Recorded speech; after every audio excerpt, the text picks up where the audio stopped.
Hello guys, welcome back to all about make money channel. So review of సంక్రాంతికి వస్తున్నాం. So review చెప్పుకోబోయే ముందు ఏంటంటే, మన ఛానల్ ఎవరైనా కొత్తగా చూస్తున్నట్లయితే సో ఛానల్ సబ్స్క్రైబ్ చేసుకోండి. ఫర్దర్ జెన్యున్ రివ్యూస్ రావడం జరుగుతుంది. అండ్ ఈ రివ్యూ కనుక మీకు నచ్చినట్లయితే లాస్ట్లో లైక్ చేసుకుని అండ్ కామెంట్ చేయండి. సో సంక్రాంతికి వస్తున్నాం, రివ్యూ చెప్పుకోవాలి అంటే సో బిఫోర్ అండ్ ఆఫ్టర్ అనుకుంటే సంక్రాంతికి వస్తున్నాం. ఈ వెంకీమామ మూవీస్ అంటేనే ఖచ్చితంగా హై డ్రామా ఎక్స్పెక్ట్ చేస్తాం, హై ఎమోషన్ ఎక్స్పెక్ట్ చేస్తాం. లేకపోతే మన అనిల్ రాయపూడి గారు ఇంటర్వ్యూస్లో చెప్పారు ఏమని, ఇది థ్రిల్లర్ జోనర్లో వస్తున్న డ్రామా అని చెప్పేసి. సో థ్రిల్లర్ ఎక్స్పెక్ట్ చేసి నేను వెళ్ళాను. సో అంత ఎక్స్పెక్ట్ చేసినంత హై పిచ్లో అయితే థ్రిల్లింగ్ అయితే ఏం లేదు. సో ఫ్యామిలీ ఆడియన్స్ అయితే మేబీ నచ్చొచ్చు వాళ్ళకి.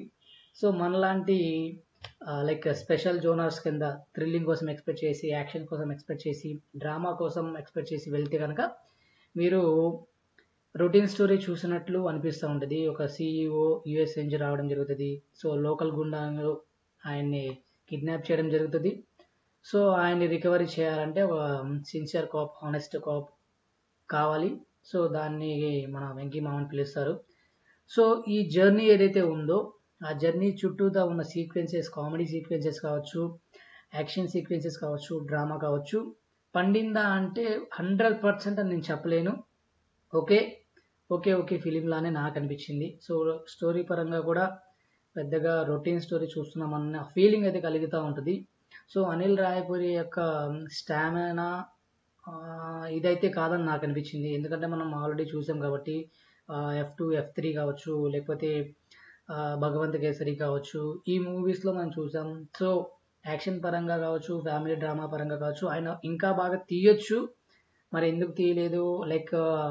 ఆయన మేబీ మూవీస్లో స్పెషల్ ఎంట్రీస్ ఇస్తున్నారు కాబట్టి మేబీ ఇక్కడ స్టోరీ పరంగా అండ్ డ్రామా పరంగా ఎక్కువ రాయలేదా, లేకపోతే ఏంటి అనేది మనకైతే తెలియదు. సో ఈ మూవీలోకి వచ్చేసరికి పెద్దగా ఎఫర్ట్ పెట్టలేదేమో అని అనిపించింది నాకైతే. సో ఆయన యొక్క స్ట్రెంగ్త్, ఆయన బలం ఆయనకు తెలుసని రీసెంట్గా ఇంటర్వ్యూస్లో కూడా చెప్పారు. బట్ ఎందుకు డెలివరీ చేయలేదు అనేది ఆయనకి తెలియాలి. సో ఫ్యామిలీ డ్రామా పరంగా కూడా చాలా మూవీస్ వచ్చాయి, చాలా బాగా తీశారు. సో అనిల్ రాయపూరికి స్టామినా లేదా అంటే నో, ఖచ్చితంగా ఆయన బాగా మంచి సినిమాలో తీస్తాడు. సో ఈ మూవీలో ఎక్స్పెక్ట్ చేసుకొని మాత్రం వెళ్ళొద్దు. ఓకే, ఎంటర్టైన్మెంట్ పర్పస్ కోసం వెళ్ళాలి అనుకుంటే వెళ్ళొచ్చు, వన్ టైం చూడొచ్చు. సో ఈ మూవీ రివ్యూ అయితే ఇది. సో మీరు ఆల్రెడీ చూసినట్లయితే మీకు ఎలా అనిపించిందో నాకు కింద కామెంట్ చేయండి వీడియో కింద. అండ్ అదేవిధంగా ఈ రివ్యూ మీకు జెన్యూన్ అనిపిస్తే లైక్ చేయండి అండ్ కామెంట్ చేయండి. సో ఖచ్చితంగా కొత్త వాళ్ళైతే సబ్స్క్రైబ్ చేసుకుని, ఎందుకంటే మన ఛానల్ కొత్త వాళ్ళే చూస్తున్నారు maximum.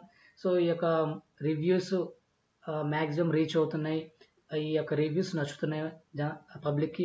So I'm very glad to that. So ప్రతి ఒక్కళ్ళకు జెన్యున్ రివ్యూస్ కోసం వెయిట్ చేస్తుంటారు కాబట్టి so stay connected with all about make money channel. Thank you guys, thank you so much, thank you for watching.